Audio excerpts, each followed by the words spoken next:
Hello, Pojo. I'm one who said malicious. Darsin12 on YouTube. We're back again with another episode of Dueling like a Swordsman. As you can see, I was doing some little play testing myself, my little map. But today, the topic of this video is actually one of our most difficult matchups he's had in a long time, since Sectors with 3 Hornet. Greeting the new format, the newest deck on the block, Mermails are actually giving us a very hard time, and this video is here to help you guys explain some of the key moves that this deck does and how to fight them back. So without further ado, let's go here onto our little screen, our laptop, which we have a sample Atlanteans deck. This is actually one of the builds that recently topped one of my locals. A close friend of mine uses this exact same build with the same side deck and extra deck, and we're gonna go over it. To do a little analysis of what exactly this deck has, and this is actually a standard Atlantean build. You can find this almost anywhere. There are some cards that this build runs that other builds don't run, but you can expect something around these waters when it comes to playing against this deck. So let's see what we have here. We have three Dragoons. Dragoons is the card that allows Mermails search any water monster from their deck. We have 2 Infantry. That's the one. That card allows Mermails to clear face-up monsters. Oh, by the way, I forgot something. Yeah, you guys most probably wondering, what? No Mulling Glacier? Yep, I forgot about that. Let's put it here. I think he doesn't run Gorse, now that I think about it. Yeah, he just runs 1 Trag. I'll put this here, right over here. Alright, so yeah, Infantry is what allows them to pop face-up cards on the field. That's what they use to clear the big monsters out of the way so that Megalo can attack. Atlantean is one of our biggest problems. It's actually the problem why this card is so bad against us and why it gives us a very hard matchup is because it can blow up set cards on the field, which means it can blow up our Ms Blades, blow up our Dark Souls, blow up our Pashuls, which would be face down, and then we have little defenses against them. Then comes Mermail Abyss Pike, which allows Mermails to discard 1 card from their hand, activating an effect from Atlanteans, and searching any level 3 or lower water monster from their deck, which usually they will target a Gen X Undyne or another Marksman or another Infantry, so they can keep on the cycle. Sometimes even Diva. Then we have Mermail Abyss Linde, which is kind of like their Emmer's Blade, except that it's much more broken. It can search for any monster. Imagine an Emmer's Blade that can search for a Faltro. Yeah, well, that's basically it. You have this powerful monster. But, the good thing about Abyss Linde is, at least against us, is that it only has... Where's the focus there? 1,200 defense. I don't know if you can see it very well. But yeah, it only has 1,200 defense. So that means that our Fallen Knights, when it destroys an Abyss Linde, it can trigger its effect, which I will explain a neat move later. Then we have finally the boss monster of the deck. One of the 2 boss monsters of the deck. Mermail Abyss Megalo. Honestly, if you pull one, just sell it. As you can see, it's over like almost $100. This thing is beast. It activates a lot of water effects, and it's just a 2,400 that can attack twice on the battle phase with its effect. And then we have Mulling Glacier, the Elemental Lord, which they summon really easily. Its effect is to discard 2 cards from the hand, and of course it has a 2,800 body. But when it gets destroyed, the opponent skips its next attack battle phase. We have Deep Sea Diva, which in this deck is really, really good because it can search out monsters like Atlantean Marksman or Heavy Infantry, which actually gives them another normal summon. And then finally we have Gen X Undying, which is an amazing monster in this deck. It will always activate the effects of the water monster it discards, like Infantry, Dragoons, or Marksman, thanks to its first effect being a cost, and then its actual effect risk, which searches the Gen X controller, just being an icing on the cake. This is actually a very dangerous card in this deck. We should all be, it's one of their best opening moves. Then we have Maxi, of course. They run Maxi for the mirror match, for stuff like Rabbit and other decks. But since they main it, it's actually a threat against us, because Maxi is really powerful against our deck. And then Tragoedia for the defense. This build in particular runs 2 Mystical Space Typhoons. The people around my area want to be extra safe. But I've heard from people like David Flores, that otherwise known as Krolos, that most Merlantians in this area don't run this card.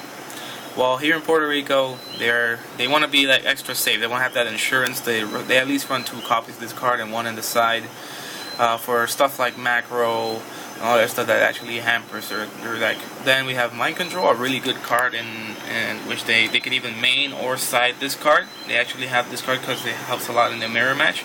They take a enemy Abyss Megalo, and then they use their own Megalo and go into Big Eye and even get another stuff. Heavy Storm, of course, Monster Reborn, Darkhold, then the 3 Abyss Spheres, which is their signature trap card. It allows them to search for any, I'm sure it's any Mermo monster from their deck. Their effects are negated, and then in the end phase this card gets destroyed, and then that's it. But as long as this card is face up, they cannot activate any spell cards. And of course, Double Mirror Force. It's actually a very powerful card against the mirror match and other decks in particular, so we should actually watch out for that card as well. In the side deck, you have Triple Skill Drain. This is actually something that Billy Brake came up with in his recent regionals, and he's been using it ever since, and a lot of people like that idea and they're copying it off. Mind Crush is actually really good against a lot of decks, especially the mirror match. It makes Megalo's special summon fizzle, so it won't come into effect. Malevolent Catastrophe is a personal tech in the side deck of my friend. He uses it against Rabbit to get rid of the entire back row, and of course including Macro Cosmos when their Rabbits attack. And then we have Torrential against Wind-Ups and other special summon heavy decks like Geargia. The 3rd Mystical Space Typhoon, the 3rd Maxi against Wind-Ups, and of course 3 Snowman Eaters against Thunder King and Rabbit.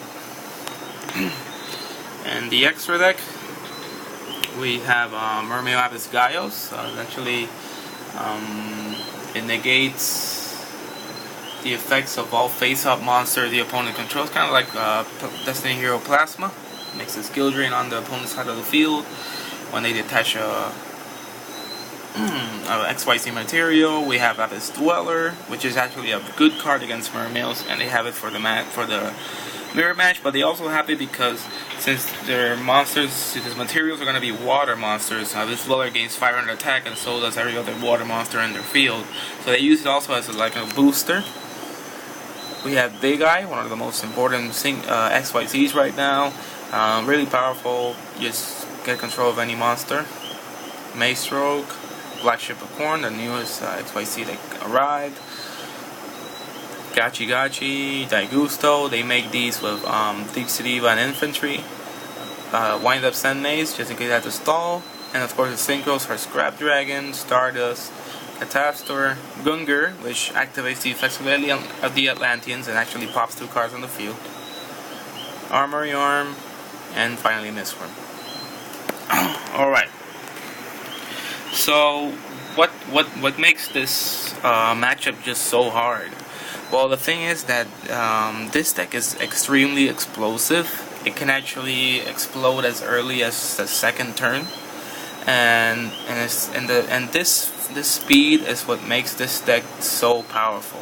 The fact that they can go first turn, Genex Undyne, search for whatever piece was left in their hand to the combo, and then next turn just go Mermail, Abyss Megalo, discard 2, possibly even search more monsters, then go to Bowling Glacier, all that stuff just in the second turn.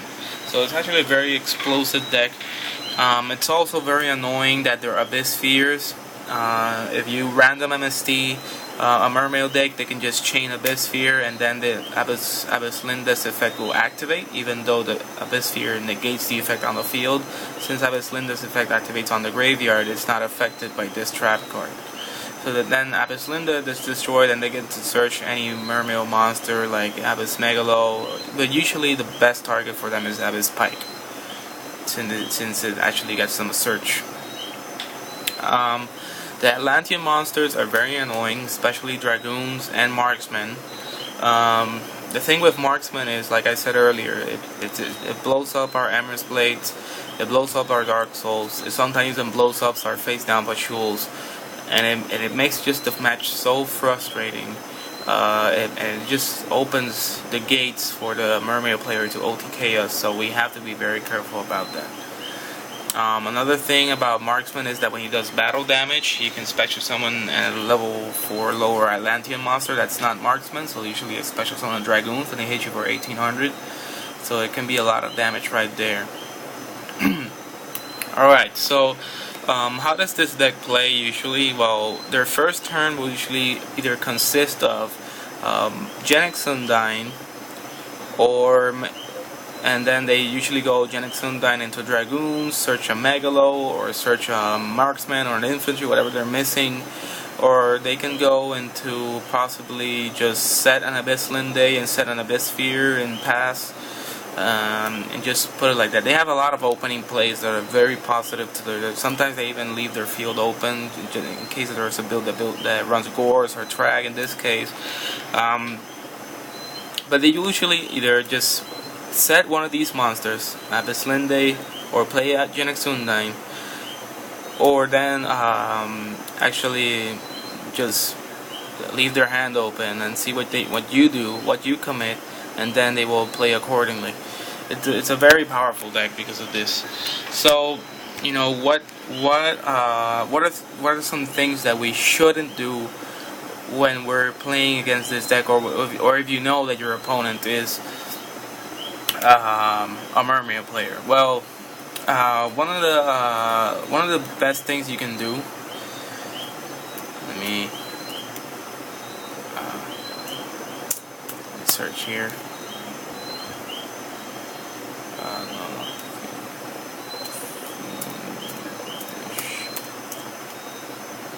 Wait, sorry. Fiendish. Okay. Fiendish Chain is a very powerful card against Mermail, especially if they're not running Mystical Space Typhoon. Usually, you will go something like, if it's your first turn, just set Fiendish Chain. Don't set any Dark Souls or Emrys Blades. Just, keep your field open. Then just pass the turn. If they don't run MST, they're gonna go into the typical Megalo, discard a Marksman and a Dragoons, and summon Megalo. When this happens, you're gonna do the following. They're gonna put either Dragoons or Marksman, chain link 1 or 2. When they do that, they're gonna target one card, which is your Fiendish Chain. But don't do anything yet. They still have to activate Megalo's effect. So as soon as they say, I activate Megalo's effect to search Abyss Sphere, you change Fiendish Chain as a chain link 4, and then Marksman will have no effect whatsoever because it had to destroy the card while it was set, and you will negate Megalo's effect to search an Abyss Sphere. Thus, you just made them waste 2 cards from their hand. They only gave 1 back, and they have now a Megalo that can't attack, and possibly will have to commit even more cards to the field, only so they can actually do something that turn. That move is very, very powerful. Other things you can do are actually cards like Reinforced Truth. Reinforced Truth is an amazing card to use against them because it's the same situation. They summon, they go Dragoons, Chainlink 1, Marksman, Chainlink 2, Abyss, Megalo, Chainlink 3. When they're going to destroy, when they target your set card, which is Reinforced Truth, you just chain it as a Chainlink 4. And then you have Pashu on the field. Marksman has no effect, and they will have to either search Abyss infantry. They will have to search infantry to get rid of your Pashu, or just pass the turn.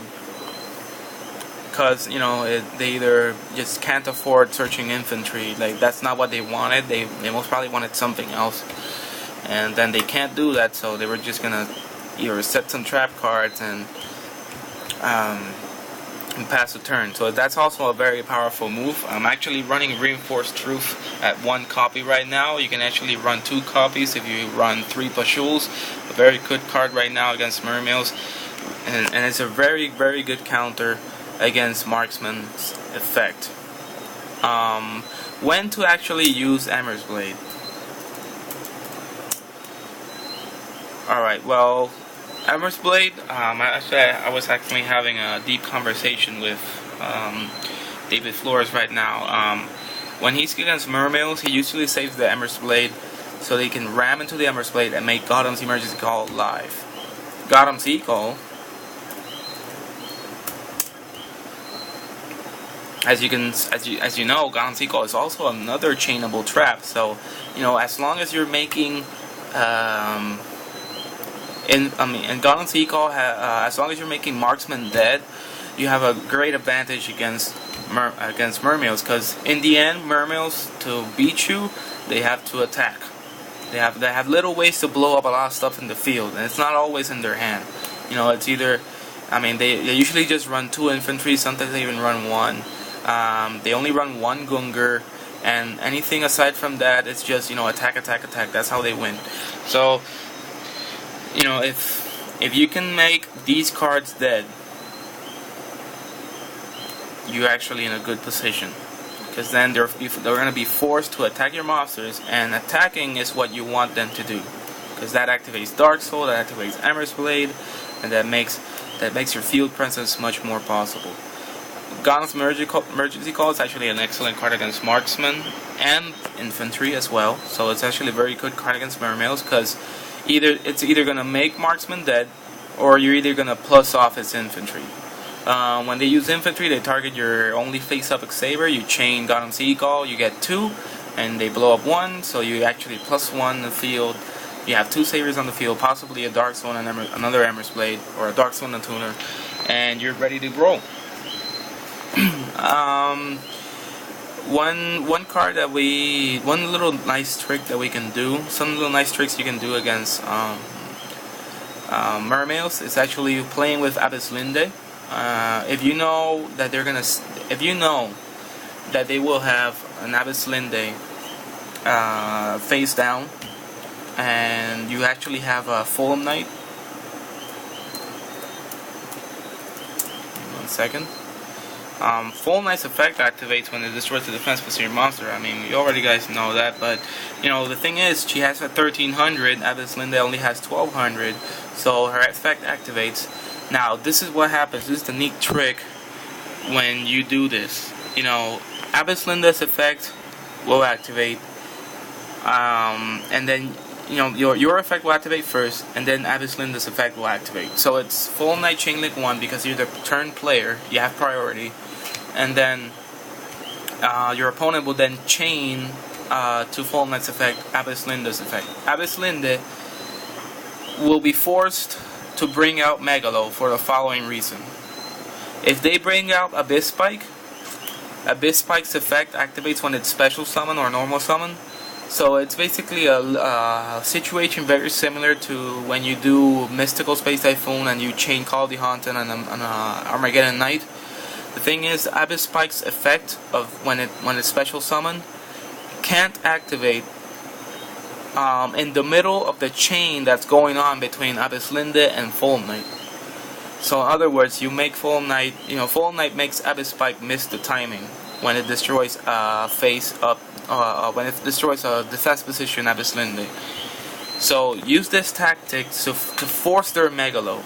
It's better to bring a Megalo through Abyss Linde's effect than through his own effect. Remember that his own effect will trigger cards like Dragoons, will trigger cards like Infantry, will trigger cards like Marksman, and you don't want that. If you can bring an Abyss Megalo by another effect like Abyss Sphere or Abyss Linde, you're in a very good position. Because then they basically just brought a vanilla onto the field. It has its effect, it can attack twice, but that's it. It doesn't get to search Abyss Sphere, it doesn't get to activate the effects of the Atlanteans. It's just a 2400 sitting there that you can actually run over with a bigger monster like X-Saber Gothams, or you can even crash your own Faltro into it. So yeah, that's actually a very neat trick when going against Abyss Linde. Some good players will actually know about that, so when they do Abyss Sphere, they will summon Abyss Linde in attack position, but there's actually another way to avoid that situation. If you have a full knight in hand, and you're actually expecting an Abyss Sphere, this is a situation where you can actually blind MST that Abyss Sphere. If you know it's Abyss Sphere, you can blind MST it. Most probably they can't read your full knight in hand, so they're going to put the Abyss Linde in defense position. You summon full knight, and then you run over the Abyss Linde, and they'll be forced to bring out a Megalo. And you plus off the Abyss Linde by summoning your own X-Saber, and you have 2 sabers on the field, and then you can carry on. Otherwise, if they already can read that, just summon your X-Saber and attack on the clean field. They're gonna activate Abyss Sphere at chain MST, and the Abyss Sphere is gone. It doesn't activate its effect. Genex Undying.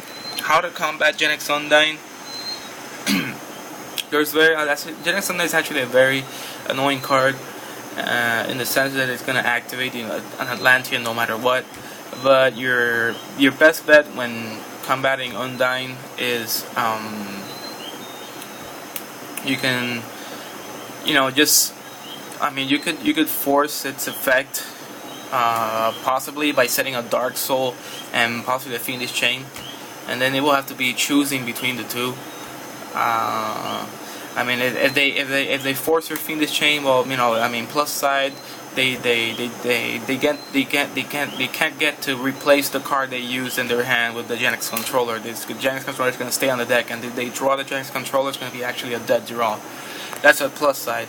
And if they destroy your Dark Soul, then you get to search in the end phase. But yeah, Genex Undying is a very annoying card.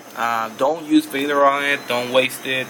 I really suggest you don't waste it. Just let it go through. But if you can actually make your player forced into something they don't want, because usually they use Undying to go into Dragoons. But if you can force your player, your opponent, to go into an Infantry or a Marksman, just make sure you have a Dark Soul or something that can get an advantage off Undying's effect. Molten Glacier, well, Molten Glacier just happens, but a good way to avoid this card is possibly by discarding it from the hand.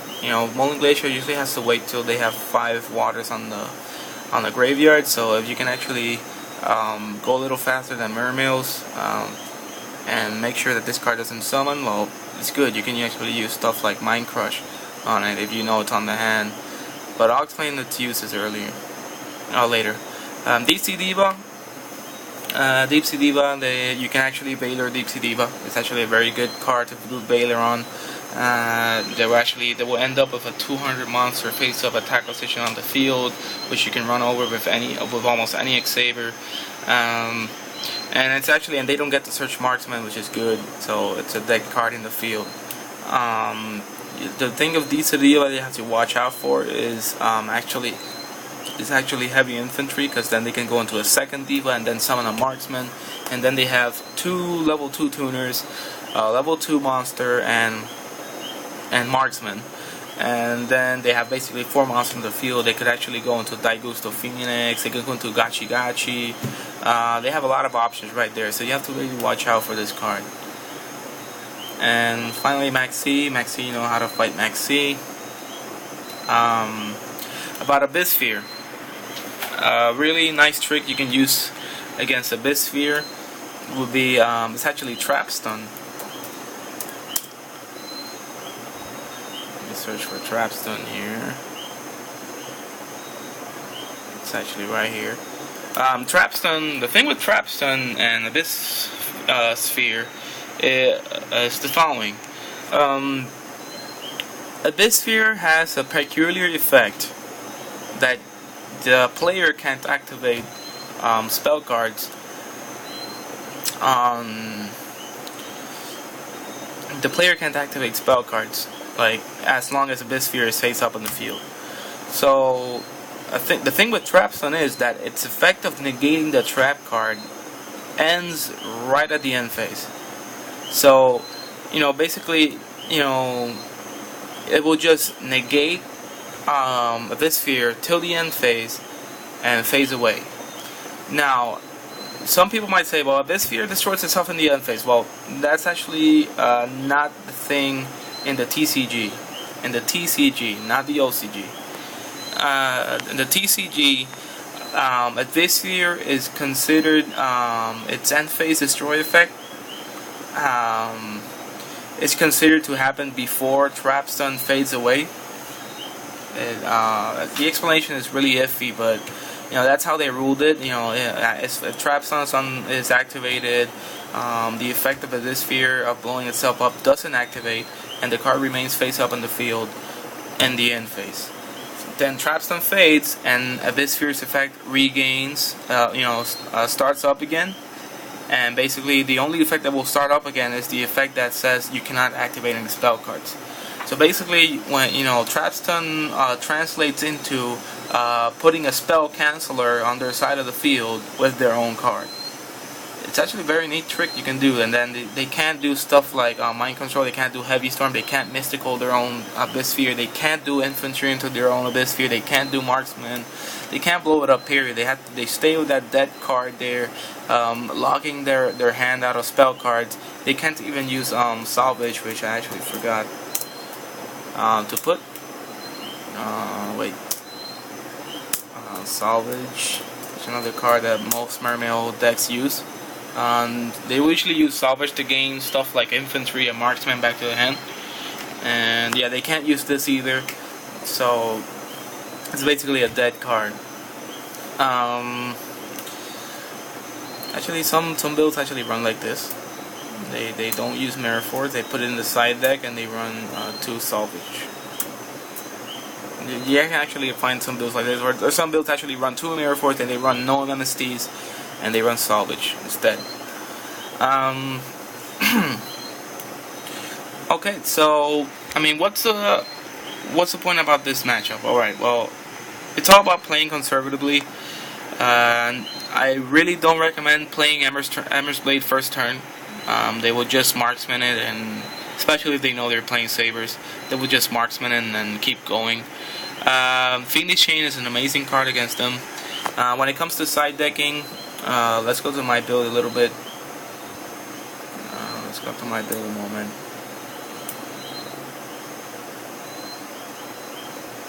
Yes, I want to save. Let's go into my build. This is what I use for a Mermail matchup. I side 3 Banisher of Radiance. It's like a Macro Cosmos, but they can't MST it. At least in my area, it's really good because I have enough protection for this guy, so I just play him there, and they can't easily they can't just go into like a Diva and try to attack it, or Dragoons and try to go over it. They just can't. So, and Banisher is really good against them. It's a Macro Cosmos, they can't MST. You can run Mind Crush. Mind Crush is really good against them. When they say I activate Megalo's effect, you chain Mind Crush and say Abyss Megalo.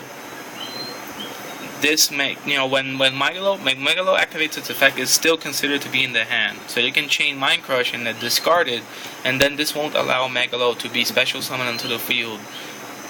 And you can basically just the only effects that will activate will be the Atlantean effects, but your Mind Crush will make its job, will do its job.